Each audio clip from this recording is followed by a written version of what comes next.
ግን ይሄ ነው ኦልሬዲ እነ ዘመነ ወልቃይትንም ሸጠዋል። እነ ምሬ ወዳጆ ራያ ምናምን የሚባለውን ሸጠውታል። ይሄ እውነት ነው። በኋላ እንመጣለን አሰላለፉን ስናየው። ማን ያደረገው? ዘመነ ካሴ ሊቀመንበር ያደረገው ማን? እነማን ናቸው ሊቀመንበር ሊሆኑ የተስማሙት?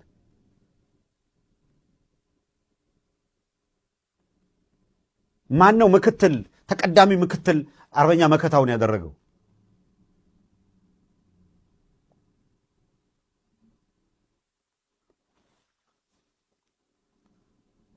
አርበኛ መከታው ማሞ ተቀዳሚ ምክትል ሊቀመንበሩ፣ አርበኛ ሀብቴ ወልዴ ምክትል ሊቀመንበሩ፣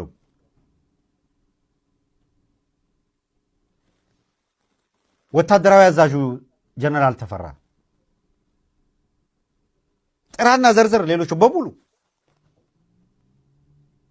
ከጎጃም፣ ከጎንደር፣ ከሸዋ፣ ከወሎ የተሰባሰበ ፋኖ የሆነ መዋቅርን ኃይል እዛ ጋር ተሰባስቦ ከሌ ምክትል ከሌ ምናምን ሆነ።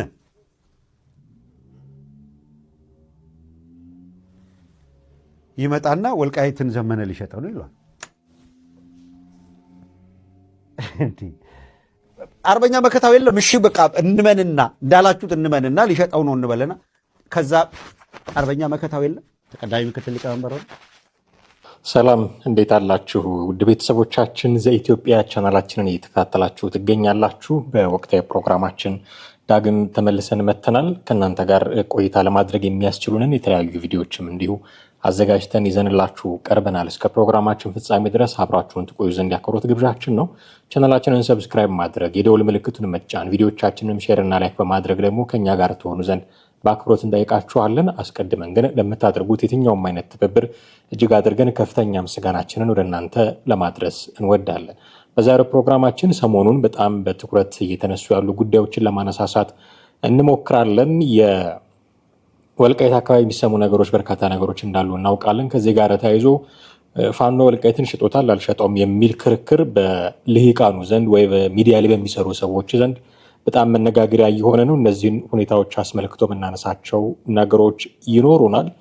ጦርነት ስሪል አስፈላጊ ነው ወይ? አሁን ለወልቃይት መዋጋት አያስፈልግም የሚሉ ሰዎች ለሌላ ነገር ደግሞ ሲዋጉ እናያለን እና ደብል ስታንዳርድ አይሆንም ወይ የሚለውንም ነገር እንዲሁ ለመፈተሽ እንሞክራለን ማለት ነው። የዛሬው ፕሮግራማችን ከሞላ ጎደል ትኩረት የሚያደርገው በዚህ ላይ ነው። እስከ ፕሮግራማችን ፍጻሜ ድረስ አብራችሁን ቆዩ። አማሃ ደገፋ ነኝ። በቀጥታ ወደ ዛሬው ፕሮግራማችን እናልፋለን። ከኛ ጋር ሆነ።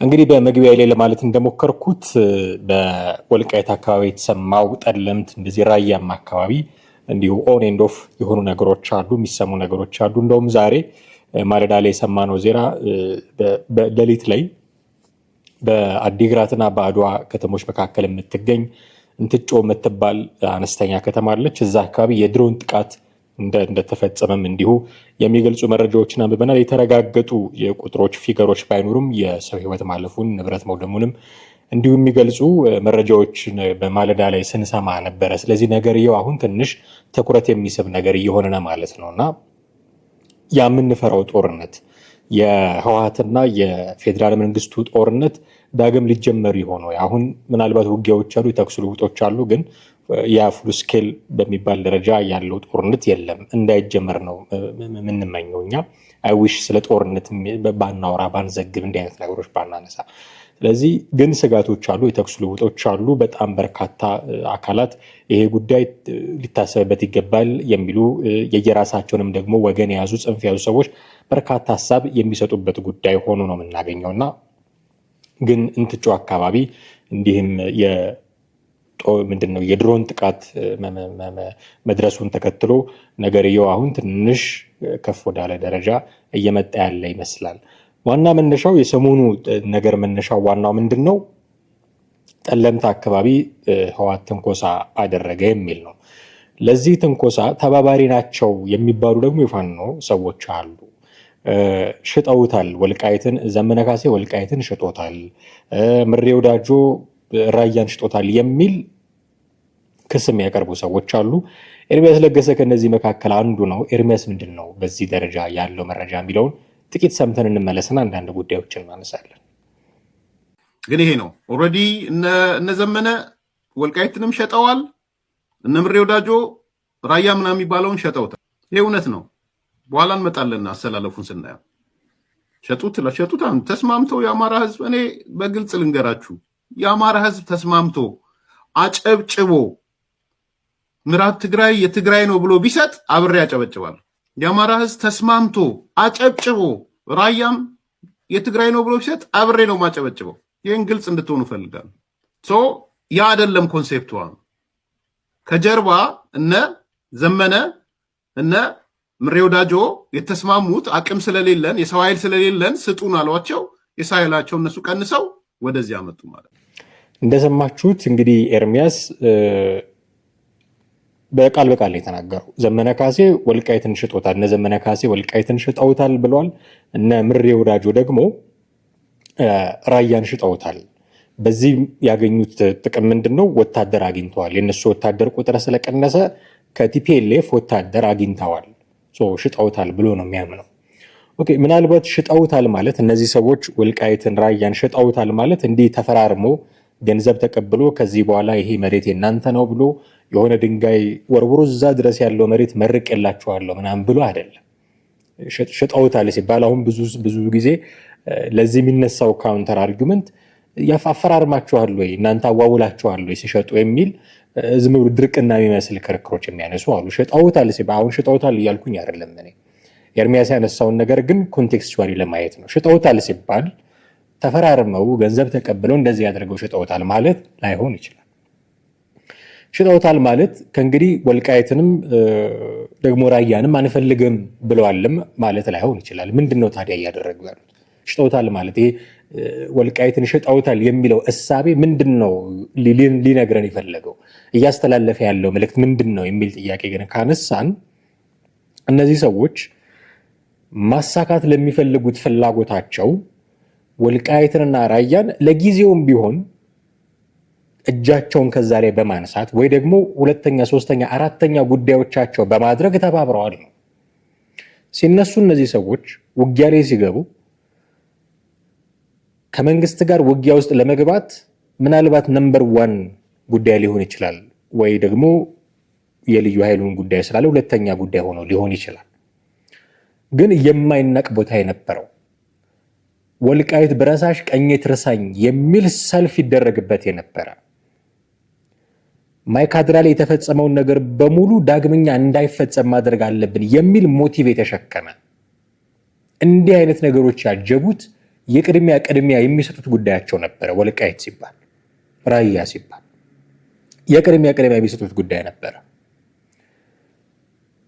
ቲፒኤልኤፍ ያኔ የመጀመሪያውን የሰሜኑን ጦርነት ውጊያውን ሲከፍት ወዲያው ነው ሪያክት አድርገው የአማራ ክልል ልዩ ኃይል በወልቃይትን የተቆጣጠረው፣ ራያንም እንደዚሁ። አሁን ወልቃይትን የተቆጣጠሩት አካላት ስቲል አሁን ድረስ አሉ። ስለዚህ የመጀመሪያ ጉዳያቸው ወልቃይት ነበረ ማለት ነው። የመጀመሪያ ጉዳያቸው መንግስት ፕሪቶሪያ ላይ ሄዶ ተስማምቶ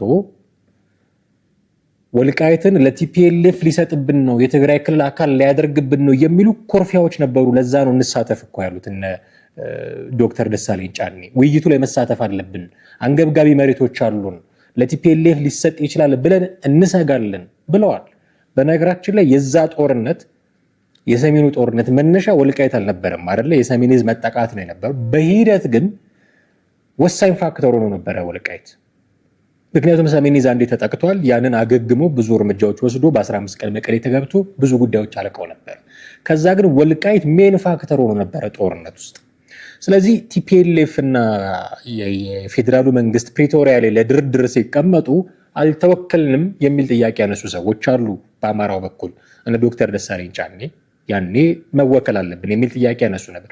ለምንድነው መወከል ያለብን ሲሉ ወልቃይትና ራያን የተመለከቱ ጉዳዮች ማንሳት ይፈልጋሉ። በዚህ ድርድር እነዚህ መሬቶች ለትግራይ ክልል ሊሰጡብን ይችላሉ የሚል ጥያቄ ማንሳት አለብን በሚል ነው። ስለዚህ ይሄ ጉዳይ ሶስተኛ አራተኛ ጉዳይ ሲያደርጉት የነበረው ጉዳይ አይደለም። ሲሆን አንደኛ ካልሆነም ሁለተኛ ጉዳያቸው ነው። ኦኬ፣ እንዲህ አድርገው ያመጡትን ጉዳይ አሁን ሶስተኛ አራተኛ አምስተኛ ጉዳያቸው ካደረጉት ሽጠውታል ማለት ይሄ ነው። ኦኬ ፕራዮሪቲያቸውን ቀንሰዋል ከወልቃይት ላይ ሽጠውታል ማለት ይሄ ነው እንጂ ገንዘብ ተቀብለው ተፈራርመው ለግል ጥቅማቸው አውለውታል ማለት አይደለም። ከዚህ በኋላ አንፈልግም ወልቃይት የሚባል መሬት ብለዋል ማለት አይደለም። በቃ የሌላ ጉዳይ አላቸው፣ ቅድሚያ የሚሰጡት ጉዳይ ሌላ ጉዳይ አላቸው። ወልቃይትን በሄደር እንዲቆይ የሚያደርግ ጉዳይ አላቸው። ይሄ ነው ሽጠውታል እየተባለ ያለው። ኦኬ ያዋጣቸዋል ወይ? አዋጭ አካሄድ ነው ወይ? ነገ ከነገ ወዲያ ሊነሳ የሚችል ቁርሾ እያሳደሩ ነው እነዚህ ሰዎች። ኦኬ አሁን ለወልቃይት ብለን ትኩረታችንን ከፌዴራል መንግስቱ ላይ አናነሳም ነው አይደለ ትልቁ ነገር? እና መንግስት ለራሱ ፍላጎት እየተጠቀመበት ነው አይደለ ትልቁ ነገር? ያዋጣቸዋል ወይ? ዛሬ በሆነ መንገድ አድርጎ ወልቃይትን ቢይዝ ቲፒኤልኤፍ ነገ ከነገ ወዲያ እናንተ በፈለጋችሁት ሰዓት አምጥቶ ይሰጣችኋል ወይ? ሽጣችሁታል ማለት ይሄ ነው የሚሉት። ኦኬ እነ ኤርሚያስ እንደዚህ እያሉ ከሆነ ኖ የለም አልተሸጠም ወልቃይት የሚል ጥያቄ ደግሞ የሚያነሱ ሰዎች አሉ፣ ምላሽ የሚሰጡ። ሀብታሙ አያሌው የዚህ ፊት አውራሪ ነው። እሱ የሚናገረውን ነገር ጥቂት ሰምተን እንመለሳለን። ማን ያደረገው? ዘመነ ካሴ ሊቀመንበር ያደረገው ማን? እነማን ናቸው ሊቀመንበር እንዲሆኑ የተስማሙት?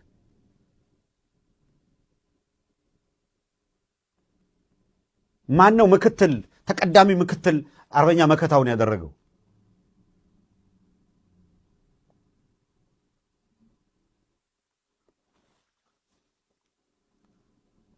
አርበኛ መከታው ማሞ ተቀዳሚ ምክትል ሊቀመንበሩ፣ አርበኛ ሀብቴ ወልዴ ምክትል ሊቀመንበሩ፣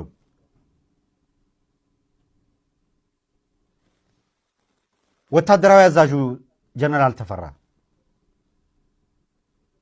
ጥራና ዘርዘር ሌሎቹ በሙሉ ከጎጃም፣ ከጎንደር፣ ከሸዋ፣ ከወሎ የተሰባሰበ ፋኖ የሆነ መዋቅርና ኃይል እዛ ጋር ተሰባስቦ ከሌ ምክትል ከሌ ምናምን ሆነ።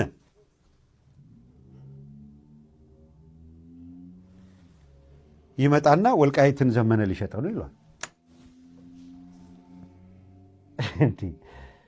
አርበኛ መከታው የለም። እሺ በቃ እንመንና እንዳላችሁት እንመንና ሊሸጠው ነው እንበለና ከዛ አርበኛ መከታው የለም ተቀዳሚ ምክትል ሊቀመንበር ሆነ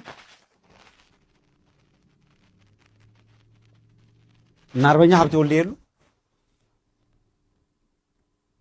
ዘኢንታየር ጎንደር ላይ ያለውን ሰራዊት እና አርበኛ ደረጀ በላይና እና አርበኛ ሀብቴ ወልዴ ያለን እንደሚመሩት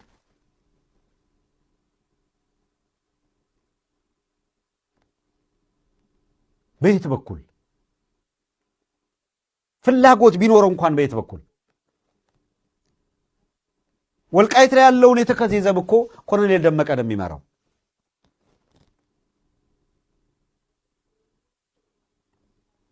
ወልቃይትን ፕሮቴክት ለማድረግና አካባቢውን ለመጠበቅ ሰፊውን አቅምና ኃይል ይዟል ተብሎ የሚታመነው እሱ ነው። ዘመነ የትኛውን ኃይል ነው እዛ ጋር አሰማርቶ ለማሰማራት ነው? ውል ፈጻሚ ውሳ አካል የትኛውን ሰራዊቱን ገለል እንዲያደርግለት የትኛውም እንዲያደርግለት ነው ከዘመነ ጋር የሚዋዋል? እኔ ፖለቲካ ግር እንዴት ሰው እንዴት ይህንን በጣም ማይነር ጉዳይ እንዴት ነው ማሰብ የሚሳነው? የቤት ስራ እየሰጡን ያሉት ነው እኮ። ኮምፕሮማይዝ አደርጋለሁ በዚህ ጉዳይ ቢል ሆዩ አር ብዬ ነው የምጠይቀው። ዘመነ ይሁን ማን ይሁን ጉዳይ ነው። የአማራን መሰረታዊ የህልውና ጥያቄዎች ኮምፕሮማይዝ ካደረገ ግን በቃ የሆነ ምንድነው ፋብሪኬት አድርገህ ስታበቃ በአማራ ውስጥ በእንደዚህ አይነት ፈታኝ ጊዜ ውስጥ ምን ውስጡ ከትቼ ላባላው ላጨቃጭቀው በምናምን የሚል ነገር ምንድን ነው? ከመጣ ዓላማ ካለ እንደዚህ አይነት እንቅስቃሴ ካየን እንዴት ዝም ብለን እንተኛለን? እንደሰማችሁት ነው። ሀብታሙ አያሌው ደግሞ የለም አልተሸጠም፣ ሊሸጡም አይችሉም፣ አንዱ ቢሸጥ አንዱ እንዴት ዝም ይላል የሚል የክርክር ነጥብ ነው ለማንሳት የሞከረው ሀብታሙ አያሌው። ዘመነ ካሴን ማን ነው የመረጠውና ይሸጣል የሚል መከራከሪያ ነው ያነሳው። ዘመነ ካሴን የመረጠው ዘመነ ካሴና ጓደኞቹ ናቸው። የአማራ ህዝብ አልመረጠውም። ኢቨን ተዋጊዎቹም አሁን ፋኖንን የሚሉት መሬት ላይ ያለውን ውጊያ የሚዋጉት አልመረጡም። አዋጊዎቹ ፖለቲካል መሪዎች ነን የሚሉቱ የዛ ነገር አንቀሳቃሽ ነን ዘዋሪዎች ነን የሚሉት ናቸው ተስማምተው የተመራረጡት እርስ በርሳቸው። ስለዚህ አሁን ትልቅ ጥያቄ ሊሆን አይችልም። ዘመነን ማን መረጠው የሚለው ጉዳይ ትልቅ ጥያቄ ሊሆን አይችልም። ግን ኮንሴፕቱ ምንድን ነው? ኦኬ ዘመነ እንኳን አይሸጥም፣ ግን ሸጦታል ብለን እንኳን ብናምን ሀብቴ ወልዴ ዝም ይላል ወይ? መከታው ማሞ ዝም ይላል ወይ? ደረጀ በላይ ዝም ይላል ወይ? የሚል ክርክር ነው ያነሳው። ጥሩ ክርክር ነው። ጎንደር ላይ ያሉት እነ ደረጀ በላይና እና ሀብቴ ወልዴ ወልቃይት ለቲፒኤልኤፍ ይሰጣል ብለው ስለማያምኑ ዘመነ እንኳን ሆኗል እንደው ተደራድሯል ሽጦታል ቢባል እንኳን እነዚህ ሰዎች ዝም አይሉም። የሆነ ኢኩቫለንስ ለመስራት እየፈለገ ነው። ኦኬ በኢትዮጵያ ኮንቴክስት ይሄ ነገር ሊሆን ይችላል ወይ? በኢትዮጵያ ኮንቴክስት ግለሰብ ያለው ፓወር ቀላል ፓወር አይደለም። ምንም አይነት ሁኔታ ውስጥ ሰፈር ውስጥ ያለ የሆነ ቡድን ውስጥ ግለሰብ ትልቅ ፓወር አለው። ቀበሌና ወረዳዎች ላይ ግለሰብ ትልቅ ፓወር አለው። ክልሎች ላይ ግለሰብ ትልቅ ፓወር አለው። ፓርቲዎች ላይ በስርዓተ መንግስታችን ውስጥ ግለሰብ ትልቅ ፓወር አለው። ጫካ ያሉት እንቅስቃሴዎች ውስጥም ግለሰብ ትልቅ ፓወር አለው። የኦሮሞ ነፃነት ሰራዊትን ያለ ጃልመሮ ማሰብ አይቻልም። ልክ የኦሮሞ ነፃነት ሰራዊት ብለህ ጭንቅላት ውስጥ ስታስብ አብሮ ጃልመሮ ይታሰባል። ጃልመሮ የሆነ ነገር ቢሆን ኔክስት ዴይ የኦሮሞ ነፃነት ሰራዊት የሚባል ነገር ሊያበቃለት ይችላል። ብልጽግናን ያለ ዶክተር አብይ ማሰብ ከንቱነት ነው። ጥሩ ነው እያልኩኝ አይደለም፣ በጣም መጥፎ ነው። ብልጽግና ፓርቲው እንዳለ ሆኖ ዶክተር አብይ አህመድ ነገ ከነገ ወዲያ ስልጣን በቃኝ ቢሉ በምርጫ ቢሸነፉ ፓርቲው መቀጠል የሚችልበትን ስርዓት መገንባት ነበር የሚያስፈልገው። ግን አንፎርቹኔትሊ ኢትዮጵያ ውስጥ እንደዛ አይደለም። ለዛ እኮ ነው ማናቸው ሟቹ ጠቅላይ ሚኒስትር መለስ ዜናዊ ሲሞቱ ኢትዮጵያ አለቀላት ሲባል የነበረው። በነገራችን በቃ አለቀላት ሲባል ነበረ። ግን ብዙ ነገሮች ነበሩ ከጀርባ። ጠቅላይ ሚኒስትር ኃይለማርያም ደሳለኝ ከፊት አድርገው ከጀርባ የሚመሩ ሰዎች ነበሩ። በነገራችን ላይ የጠቅላይ ሚኒስትር መለስ ዜናዊ ሞት ነው አንድም የህወሓትን የቁልቁለት ጉዞ ያፋጠነው። የኢህአዴግ የቁልቁለት ጉዞ የሚለው የብርሃነ ጽጋብ መጽሐፍ ይህንን በደንብ ነው የሚያብራራው። እና ከዛ ጊዜ ጀምሮ ነው የቁልቁለት ጉዞ የተጀመረው። ቢኖሩ ኖሮ ጠቅላይ ሚኒስትር መለስ ዜናዊ ምናልባት ቲፒኤልኤፍ ራሱ ኢትዮጵያም ራሱ አሁን ያለችበት ነገር ላይ ላትሆን። ይሄ የሚያሳየን የግለሰብን ፓወር ትልቅነት። ብልጽግና ውስጥም በተመሳሳይ ጠቅላይ ሚኒስትር አብይ አህመድ ባይኖሩ ብልጽግና ይሆን ነበር ወይ? ስትራቴጂስቱ ማን ነው? የመደመር ፍልስፍና አቀንቃኙ ማን ነው? አምጦ ወላጁ ማን ነው? ኦኬ ጠቅላይ ሚኒስትሩ ገለል ቢሉ ብልጽግናንና ኢዜማን ሊለዩ የሚችሉበት መስፈርት ያላቸው ሰዎች ብዙ አሉ ወይ? ራሱ ኢዜማ ከብርሃኑ ነጋ ትከሻ ውጪ ነው ወይ? ኦኬ አሁን ያለው አብን ያለበለጠ ሞላ የሆነለት ይሆን? ይሄንን ትሬንድ ይዘን መተን ፋኖ ጋር ስንደርስ ሊቀመንበሩ ዘመነ ካሴ ነው። ዘመነ ካሴ ያለው ነገር የሚሆንበት ድርጅት ነው ማለት ነው። አሁን ባነሳ ነው ትሬንድ ኢትዮጵያ ውስጥ ያሉ ንቅናቄዎች፣ ኢትዮጵያ ውስጥ ያሉ ፓርቲዎች፣ ኢትዮጵያ ውስጥ ያሉ ስርዓቶች በግለሰብ በጣም ማኒፑሌት ይደረጋሉ። አንፎርቹኔትሊ መሆን ያልነበረበት ነው። ስርዓት ዘርግተን ሲስተም አበጅተን ለዛ ሲስተም ሰርቭ የሚያደርጉ ሰዎችን በየጊዜው መቀየር ነበር የሚያዋጣን። ሲስተም ያለው ሀገር በቀላሉ ስለማይፈርስ። ኦኬ አሁን ግን እየሆነ ያለው ኤክሰርሳይዝ እያደረግን ያለው ነው፣ ግን እሱን አይደለም። የሆነ ግለሰብ መጥቶ የሚያወጣው ፖሊሲ፣ የሆነ ግለሰብ መጥቶ የሚያመጣው ነገር የሀገር የሆነ ዋልታ ሲሆን እናያለን። የፓርቲዎች ዋልታ ሲሆን እናያለን። የንቅናቄዎች ዋልታ ሲሆን እናያለን። ስለዚህ አሁን ዘመን ማን ነው ሀብታሙ አያሌው ያነሳው ክርክር ዘመነ እሺ ቢል ሌሎች እሺ ይሉታል። ይሄንን እምቢ እንዲሉ የሚያደርግ ስርዓት የላቸው። ዋን ማን ሾው በጣም የተለመደበት ሀገር ላይ ስላለን ዘመነ ሸጦታል እያልኩኝ አይደለም። አሁንም ቢሆን ግን ልሸጠው ቢል ሊከለክለው የሚችል ነገር የለም ሊቀመንበር እስከሆነ ድረስ የሚል እሳቤ መያዝም ተገቢ ነው ብዬ አስባለሁ። ስለዚህ ሊሆን ይችላል። አፋሕድን ማፍረስ ያልፈለገው ለዚህ አይደለም ወይ የሚል ክርክር ቢመጣስ? ኦኬ አፋሕድን ማፍረስ ያስፈለገው አሁን እኔ አፋሕድና ከዚህ በፊት ማንስቸዋለሁ ይመስለኛል። አፋሕድና አፋብኃ ተዋህደው አፋብንን ፈጥረዋል ብዬ አላምንም። አፋሕድ በሆነ ሚንስ ግማሹ በጣም የሚበዛው ተገንጥሎ ከመንግስት ጋር ነው አሁን ያለው። የቀረው ደግሞ ካስሞ ተውጦ በአፋብኃ አፋብን ሆኗል። ተቀጥቅጦ አፋብንን ለመስራት የሚያስችል ቅልጥ አለት ወጥቶታል ብዬ ነው ማሰብ። ይሄንን ማድረግ ያስፈለገው አፋብኃ ለምንድን ነው? ኦኬ አፋሕዶች ከቲፒኤልኤፍ ጋር ያላቸው አቋም ይታወቃል። አፋሕዶች ወልቃይት ላይ ራያ ላይ ያላቸው አቋም ይታወቃል። ህወሓት የሚባለው ነገር ላይ እነ እስክንድር ነጋ ያላቸው አቋም ይታወቃል። ለዛ ነው ምንም መፍጠር የማይችሉ ሽባዎች አድርገዋቸው እነ እስክንድር ነጋን የዋጧቸው። እኔ ተዋህዷል ብዬ አላምንም። ተውጠው ነው በአፋብኃ ተውጠው ነው አፋብንን የፈጠሩት ብዬ ነው ማምነው።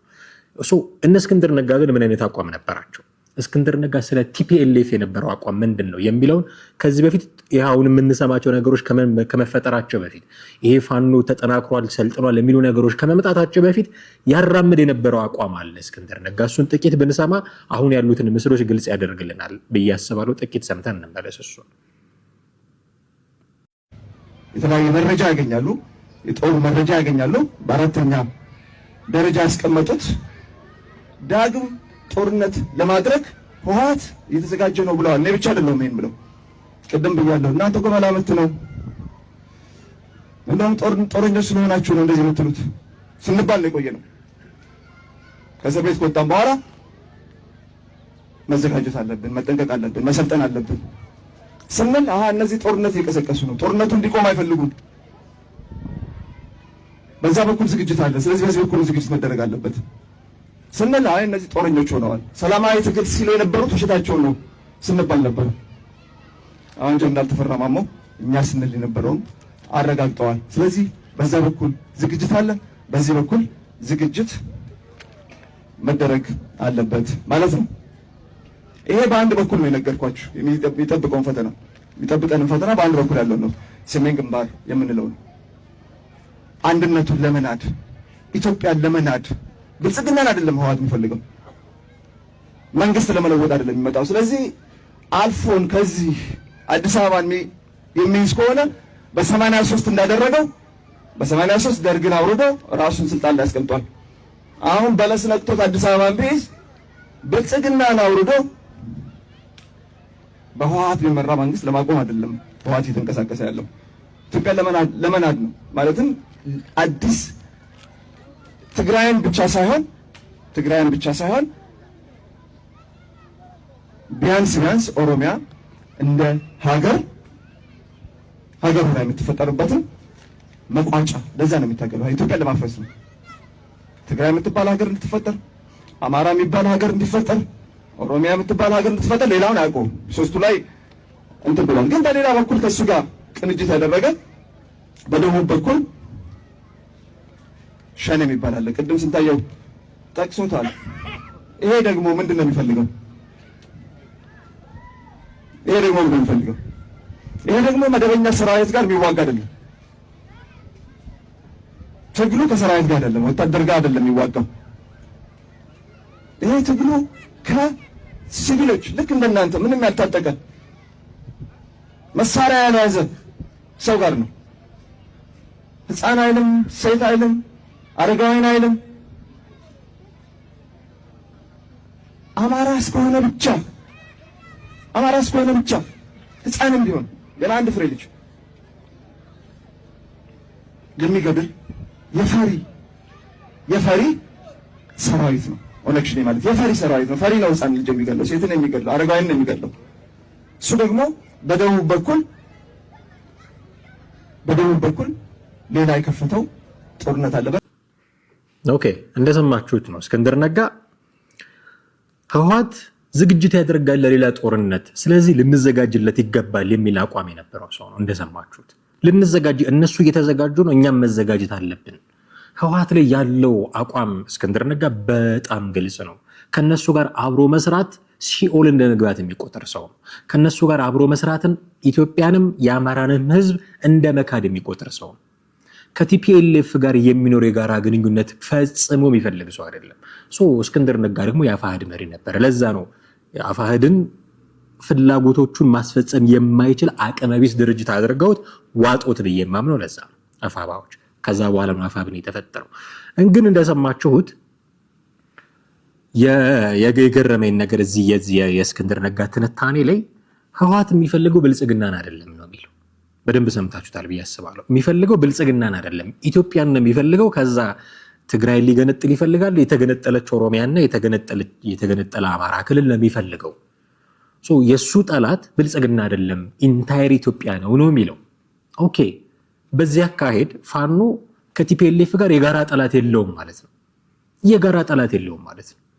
አሁን ከቲፒኤልኤፍ ጋር እንሰራለን፣ ከቲፒኤልኤፍ ጋር እንድናደርጋለን የሚሉት የጋራ ጠላት አለን መንግስት የሚባል የሚል አመክንዮ ይዘው ነው። በእስክንድር ነጋ ትንታኔ መሰረት ግን ብልጽግና የፋኖና የቲፒኤልኤፍ የጋራ ጠላት አይደለም።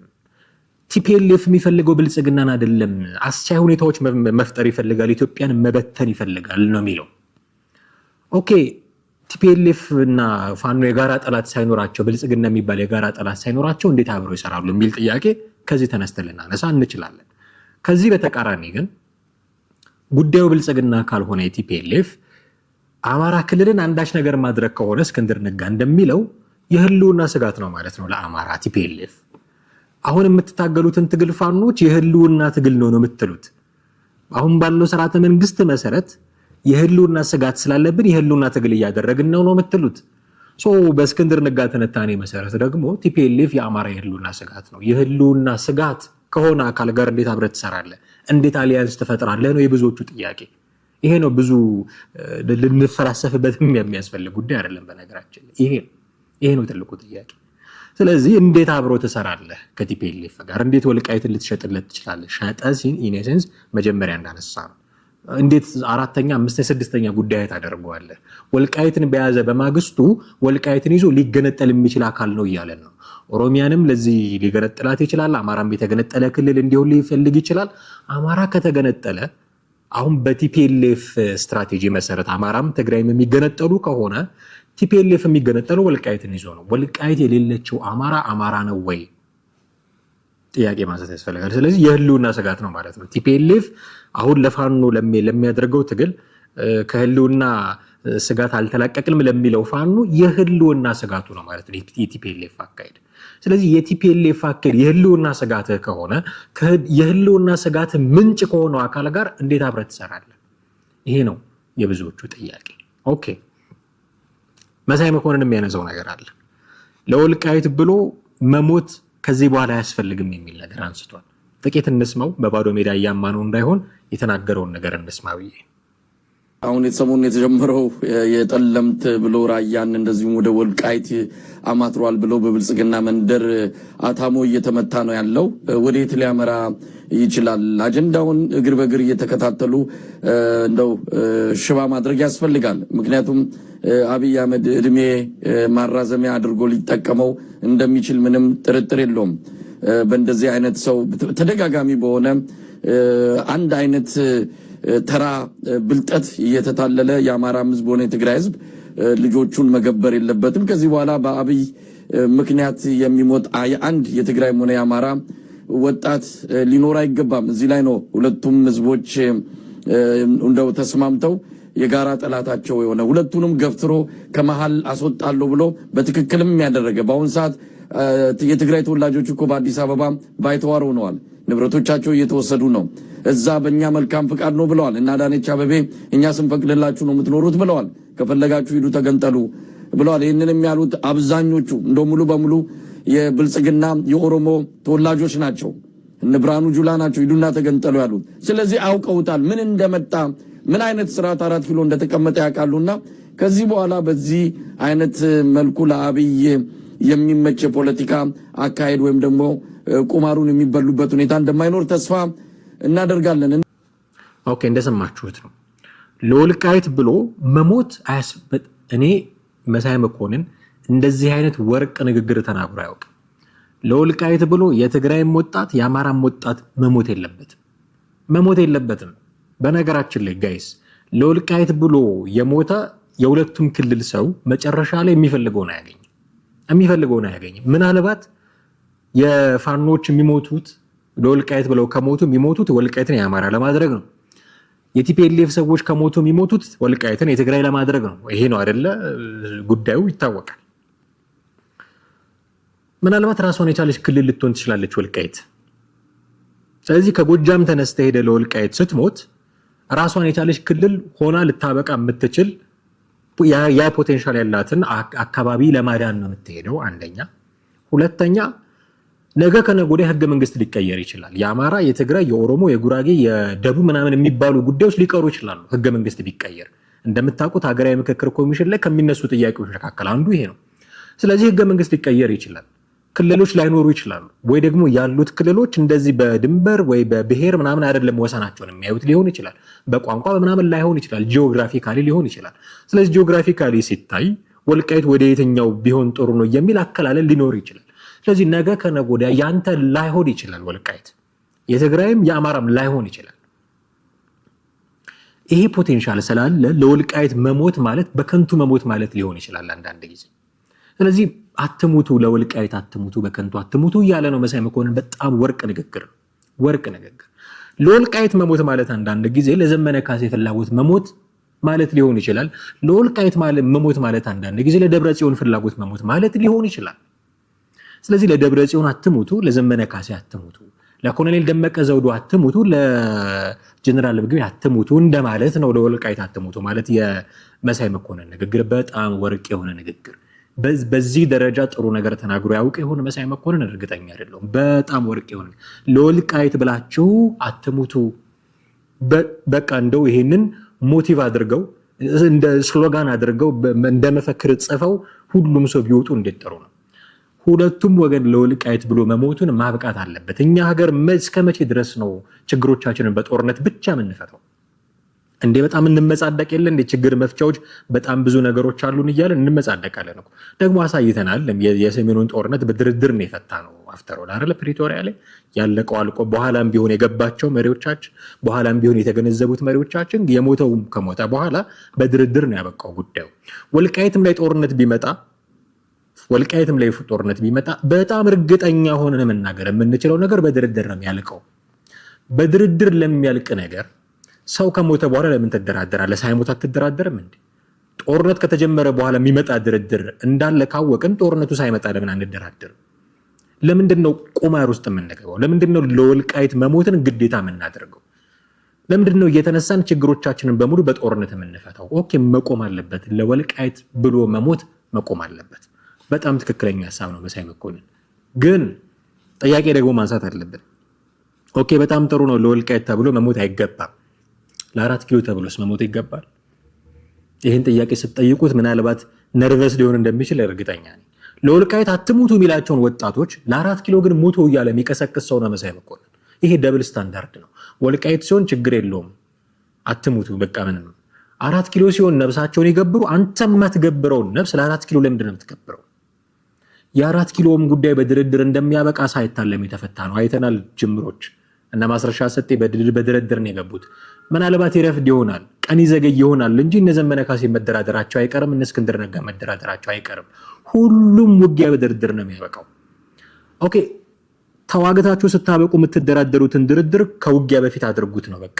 በዚህ መካከል የሚተርፍ ነብስ ስላል ለወልቃይት ሲሞቱ የሳሳህላቸው ነብሶች ለ4 ኪሎ ሲሞቱ ለምንድን ነው ማትሳሳላቸው? 4 ኪሎ በውጊያ አትግቡ ምንድነው? ወልቃይትን በውጊያ አተያዙ ወይ በውጊያ አታስጠብቁ ያልካቸው አካላት 4 ኪሎን በውጊያ ለሚያዝ ሲሄዱ ነብሳቸው እንዴት አያሳሳም ነብሳቸው? በነገራችን ላይ ተዋግተህ አሸንፈህ 4 ኪሎ ብትገባ በማግስቱ ኢንጂነር ይልቃል ከአሜሪካ ይመጣል፣ ልደቱ አያሌው ከአሜሪካ ይመጣል፣ ገዱ አንዳርጋቸው ከአሜሪካ ይመጣል።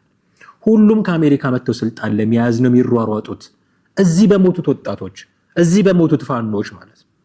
ለወልቃይት ሲሞቱ እባካቸው አትሙቱ ያልካቸው ገብቶኛል። ለምን ለዛ አትሙቱ እንዳልካቸው ትኩረት እንዳይከፈል ነው። አሁን ትኩረታችን ብልጽግና ነው፣ አሁን ትኩረታችን 4 ኪሎ ነው። ገብቶኛል። ግን ለወልቃይት ሲሆን እንዳይሞቱ የሳሳህላቸው ነብሶች፣ ከዚህ በኋላ በወልቃይት ምክንያት መሞት የለባቸውም ያልካቸው ወጣቶች ለ4 ኪሎ ብለው ሲሞቱ እንዴት አያሳዝኑ? ሞተውም ደግሞ የተሻለ የረባ ነገር ላያመጡ እኮ ነው። ሞተውም ስልጣን ላይይዙ እኮ ነው። ሞተውም የሚፈልጉትን ነገር ላያሳኩ እኮ ነው። እነሱ ሞተው፣ እነሱ የባሩድ ሽታ ሸተው፣ እነሱ በድሮ በገደሉ ተዋድቀው የጎርፍ ውሃ ተቃምሰው ይህንን ሁሉ አድርገው ድንጋይ ተንተርሰው አድረው በዋሻው በምኑ አድረው ሱፉን ገጭ ያደረገ ገዱ አንዳርጋቸው መጥቶ መሪ ሊሆን ማለት ነው። ለወልቃይት አትሙቱ ያልካቸውን ለ4 ኪሎ አትሙቱ በላቸው። 4 ኪሎ አይገባችሁም እያልኩኝ አይደለም፣ 4 ኪሎ አያስፈልጋችሁም እያልኩኝ አይደለም። እንደ ፍጥርጥራችሁ እሱ ግን 4 ኪሎን ክሌም ስታደርግ ወጣቶቹ በማይሞቱበት መንገድ ክሌም ማድረግ ያስፈልጋል። ይሄ ነው በጣም ትልቅነት። ስለዚህ ጥሩ ነገር ተናግረሃል። ለወልቃይት ብላችሁ አትሙቱ ብለሃል። ተዘይ ሚኒስትሩ ለ4 ኪሎ መሞት የለባቸውም። ለ4 ኪሎ 4 ኪሎን ክሌም ማድረግ የሚቻሉባቸው ሌሎች መንገዶች አሉ። በእነሱ መንገድ ማስቀጠል ተገቢ ይሆናል ብዬ አስባለሁ። ከዛ ውጭ ግን ለወልቃይት አትሙቱ እያልክ ለ4 ኪሎ ሙቱ ማለት ግን እኔ ለምፈልገው እኔ ለማራምደው ዓላማ ሙቱልኝ፣ እኔ ለማልፈልገው ነገር ግን አትሙቱልኝ እያልክ እንዳይሆን መጠንቀቅ ያስፈልጋል መሳይ መኮንን። ይሄ ደግሞ መሬት ላይ ባሉት ፋኖች ህይወት መቀለር ነው። መሬት ላይ ባሉት የአማራ ወጣቶች ህይወት መቀለር ነው። የአንተ ልጆች አይሞቱም፣ ኢቨን አንተም አትሞትም። አንተ እንደውም እነዚህ ንግግሮች በምትናገርባቸው ጊዜዎች ገንዘብ ነው የምትሰራው፣ ይታወቃል። ገንዘብ ነው የምትሰራው። አሁን ፍላጎትህ ገንዘብ መስራት ነው እያልኩኝ እያቀለልኩብህ አይደለም፣ ግን በመስራትህ ገንዘብ ታገኛለህ። ኢትስ ኦብቪየስ። እኔ ይህንን በመስራቴ ገንዘብ አገኛለሁ። ግን ገንዘብ ስንሰራ ምን አቺቭ እያደረግን ነው የምንሰራው? ጦርነትን ከልቲቬት እያደረግን ነው ገንዘብ የምንሰራው ወይስ ሰላምን እየሰበክን ነው? እኔ ሰላምን መስበክን ነው የምመርጠው። ሰላምን ሰብኬ የማገኘው ገንዘብ ስውጠው አይቆረቁረኝም። ጦርነትን ሰብከህ የሰው ህይወት ጠፍቶ በአንተ ንግግር ወጣቶች ሞተው ንብረት ወድሞ የምታገኘው ገንዘብ ይዋጥልሃል ወይ? ህሊናህስ ምቾት ራስ ይሆናል ወይ የሚለውን ጥያቄ ተያይዞ ማንሳት ያስፈልጋል ማለት ነው። ውድ ቤተሰቦቻችን ይሄን ለማለት ነው የዛሬው ፕሮግራማችንን መስራት ያስፈልገን። በርካታ ነገሮች እንድናነሳ እንችላለን። በሚቀጥሉት ቀናትም ይሄው ጉዳይ እንዲሁ ደግሞ ተባብሶ መነጋገሪያ ርዕስ ሆኖ መቀጠሉ ስለማይቀር ምናነሳቸው ጉዳዮች ይኖሩናል። በሚቀጥለው ፕሮግራም ተመሳሳይ ርዕሰ ጉዳዮችን ማንሳታችን የሚቀር አልመሰለኝም። እነሱንም ለማንሳት እንሞክራለን። የዛሬውን ግን እዚህ ላይ ማብቃት አለብን። ውድ ቤተሰቦቻችን እናንተ ምን ተሰማችሁ? ምን ትላላችሁ? ሀሳባችሁን አስተያየቶቻችሁን ብናውቅ ደስ ይለናል። ደውሉልን፣ ጻፉልን። ከታች ባለው የሀሳብ መስጫ በኩል በጨዋነት ሀሳቦቻችሁን ብታጋሩን ደስ ይለናል። ለሚቀጥሉት ፕሮግራሞቻችን ግብአት ስለሚሆኑን እሱን ማድረጋችሁን አትዘንጉ እያለን የዛሬው ፕሮግራማችንን እዚህ ላይ እናበቃለን። አማሃ ደገፋ ነበርኩኝ። በሚቀጥለው ፕሮግራም እንገናኛለን። ጤና ይስጥልን።